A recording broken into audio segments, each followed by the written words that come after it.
राज्य मंत्री सुभाष विधानसभा चुनाव का माना जाएगा।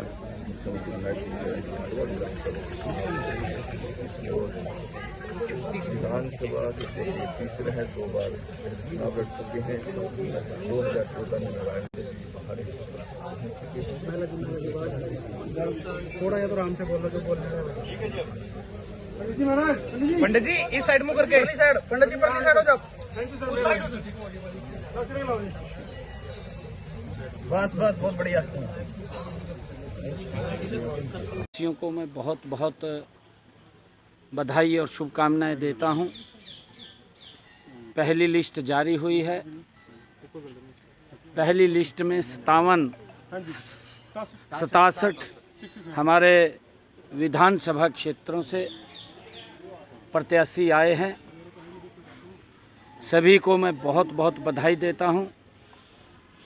आज हरियाणा प्रदेश की जनता का आशीर्वाद, हरियाणा प्रदेश के लोगों का प्यार आज भारतीय जनता पार्टी के साथ है।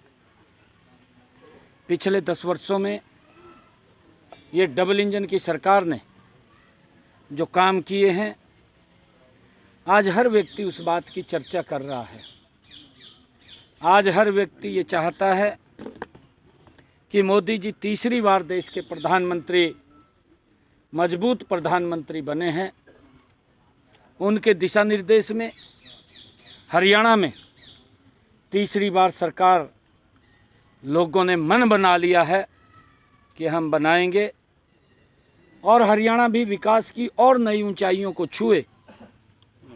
आदरणीय नरेंद्र मोदी जी के नेतृत्व में आदरणीय प्रधानमंत्री जी का जो संकल्प है, उन्होंने जो कहा है कि 2047 तक ये भारत, ये दुनिया का सिरमौर बनेगा, ये विकसित राष्ट्र बनेगा और उस विकसित राष्ट्र में हमारे हरियाणा के लोग उनके साथ कंधे से कंधा मिला करके बहुत बड़े मैंडेट के साथ तीसरी बार हरियाणा प्रदेश के अंदर सरकार बना रहे हैं।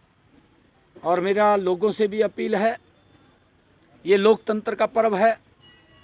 इस लोकतंत्र के पर्व में हम ज़्यादा संख्या के अंदर हम ये सुनिश्चित करें, वोट अवश्य इस लोकतंत्र के पर्व में हम पोल करें। इसकी खूबसूरती, लोकतंत्र की इसकी मजबूती, जब हम इस लोकतंत्र के महापर्व में हिस्सा लेंगे।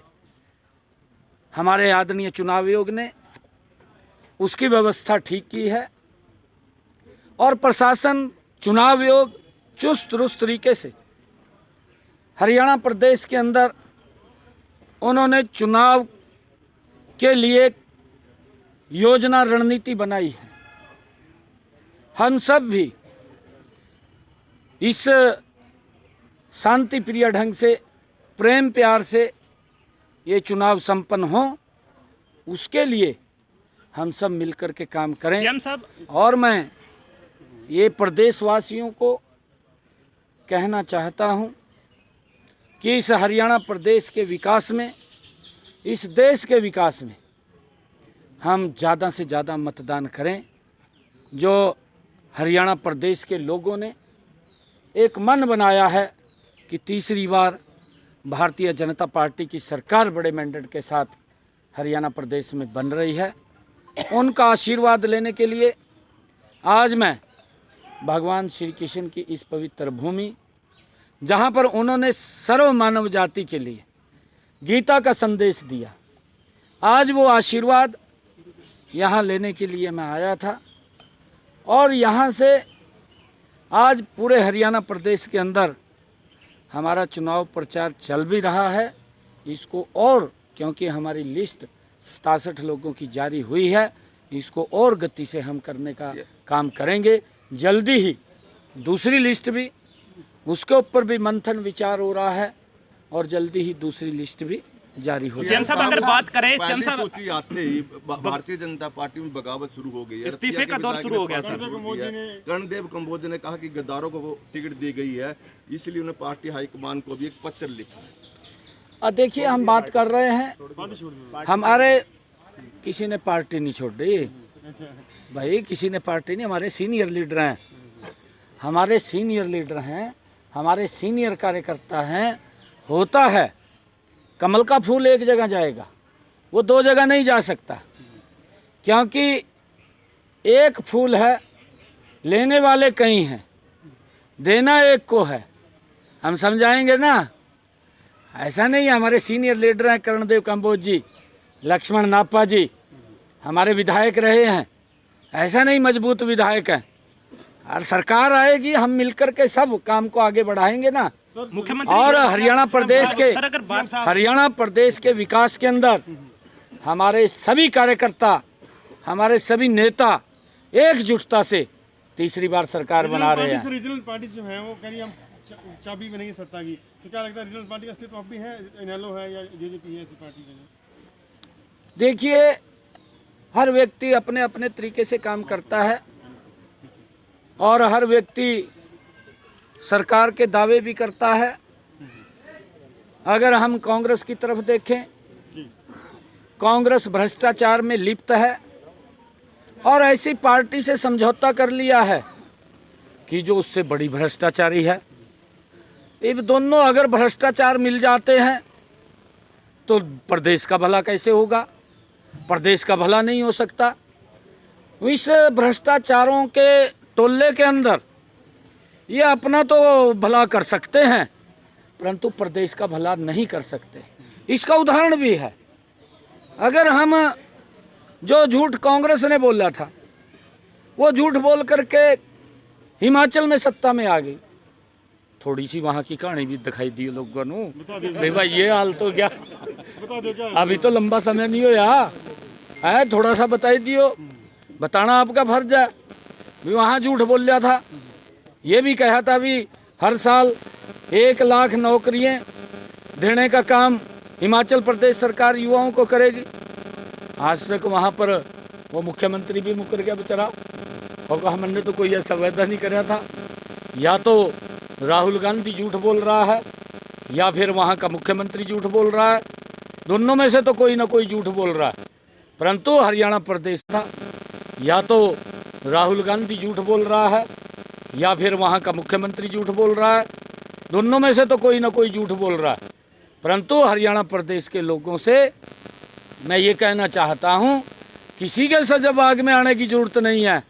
आप लोगों के आशीर्वाद से भारतीय जनता पार्टी मजबूती से हर व्यक्ति की अपेक्षा को पूरी करते हुए हरियाणा प्रदेश को मजबूत करने का काम ये हमारी सरकार करेगी। आज मुझे हरियाणा प्रदेश के लोगों का बड़ा आशीर्वाद सहयोग मिल रहा है और हरियाणा प्रदेश के लोगों ने तय कर दिया है, तीसरी बार भारतीय जनता पार्टी की सरकार बहुत बड़े सीटों के साथ जीत करके हम तीसरी बार सरकार बना रहे हैं। बजरंग पुनिया फोगाट हैं, कांग्रेस ज्वाइन करी है, टिकट भी मांग रही हैं। पहले कहा जाता विरोध करेंगे, कांग्रेस का प्लान था। मुझे लगता है जो पहलवानों के नाम पे राजनीति कर रही है कांग्रेस या नहीं, बिल्कुल ये आपने सही बात कही है। कांग्रेस पार्टी किसी को नहीं बख्शती, हर नाम के ऊपर राजनीति करती है। वो किसानों के नाम के ऊपर राजनीति करती है, वो पहलवानों के नाम पर राजनीति करती है, वो सैनिकों के नाम के ऊपर राजनीति करती है, महिलाओं के नाम के ऊपर राजनीति करती है, गरीब के नाम के ऊपर राजनीति करती है और सबका शोषण करती है। ये कांग्रेस के डीएनए के अंदर है। आप उसका अगर डीएनए टेस्ट कराएंगे तो उसके डीएनए के अंदर है कि उसने महिलाओं का शोषण किया, युवाओं का शोषण किया, किसान का शोषण किया, गरीब का शोषण किया। और वो मैं ये देख रहा हूँ कि ये जो राहुल गांधी और कांग्रेस के नेता हैं, ये अपने नेताओं का भी शोषण करते हैं। अभी देखना आप, उनका भी शोषण करते हैं, कार्यकर्ताओं का भी शोषण करते हैं। अब लाडवा कब शुरू करेंगे? लाडवा में कब जाएंगे? एंट्री लाडवा में कब हो गया? विधानसभा में विधानसभा लड़ रहे हैं? नहीं, देखिए मैं जा ही रहा हूँ, कल भी लाडवा में था मैं, कल भी मैं लाडवा के अंदर गया था। कुछ वहाँ एक दुखद घटना बड़ी हो गई थी, उस निमित्त मैं लाडवा के अंदर गया था, परंतु लाडवा के लोग बड़ा स्नेह और प्यार करते हैं। मैं जब सांसद रहा था तब भी यहाँ के लोग बहुत ही स्नेह और प्यार करते हैं। मुझे पूर्ण विश्वास है कि लाडवा की सरदारी का बड़ा आशीर्वाद मिलने जा रहा है और मेरी भी अपेक्षा है कि लाडवा के विकास के कोई कोर कसर हम नहीं छोड़ेंगे। हम विकास की गति में लाडवा को अग्रणी भूमिका में लेकिन बाद में फिर लाडवा नहीं, मैं सारी जगह से चुनाव लड़ रहा हूँ। मैं करनाल से भी कमल के फूल पे चुनाव लड़ रहा हूँ। मैं थानेसर से भी कमल के फूल पे चुनाव लड़ रहा हूँ। मैं 90 की 90 विधानसभाओं के ऊपर कमल के फूल के ऊपर चुनाव लड़ रहा हूँ। मैं ये हरियाणा प्रदेश के जागरूक जनता, सम्मानित जनता, जिनका इतना बड़ा आशीर्वाद मिल रहा है, आज आपका भाई बेटा आपसे एक बात कह रहा है कि किसी प्रकार की कोई चिंता की आवश्यकता नहीं है। 90 के 90 कमल के फूल के ऊपर आदरणीय नरेंद्र मोदी जी और आपका बेटा ही चुनाव लड़ रहा है, आपका भाई ही चुनाव लड़ रहा है। आप मजबूती से जिताने का काम करेंगे। आगे की जिम्मेवारी ये डबल इंजन सरकार की है। आदरणीय मोदी जी के नेतृत्व के अंदर हरियाणा प्रदेश के अंदर हम विकास की नई ऊंचाइयों को विरोधी दल के नेताओं का कहना यही है कि 2014-19 की बात करें, पहले भी भारतीय जनता पार्टी ने दूसरी पार्टियों से प्रत्याशी लिए और विश्व की सबसे बड़ी पार्टी भारतीय जनता पार्टी बताती है और 24 में भी यही काम किया, दूसरे दलों से नेता लाकर चुनाव लड़वा रहे हैं। ऐसा नहीं है, ऐसा नहीं है। पार्टी के अंदर लोग आते हैं, शामिल होते हैं। ये पार्टी है और लोगों के आशीर्वाद सहयोग से ये काम करती है। आज आप देख रहे हैं, अगर 10 वर्षों के कार्यकाल का कांग्रेस के और हमारे का अंतर देखेंगे, ज़मीन आसमान का अंतर नज़र आएगा। क्योंकि कांग्रेस के शासन में भ्रष्टाचार गति से बढ़ता है, कांग्रेस कमीशन मोड में काम करती है और Bharatiya Janata party mission mode के अंदर काम करती है। धन्यवाद।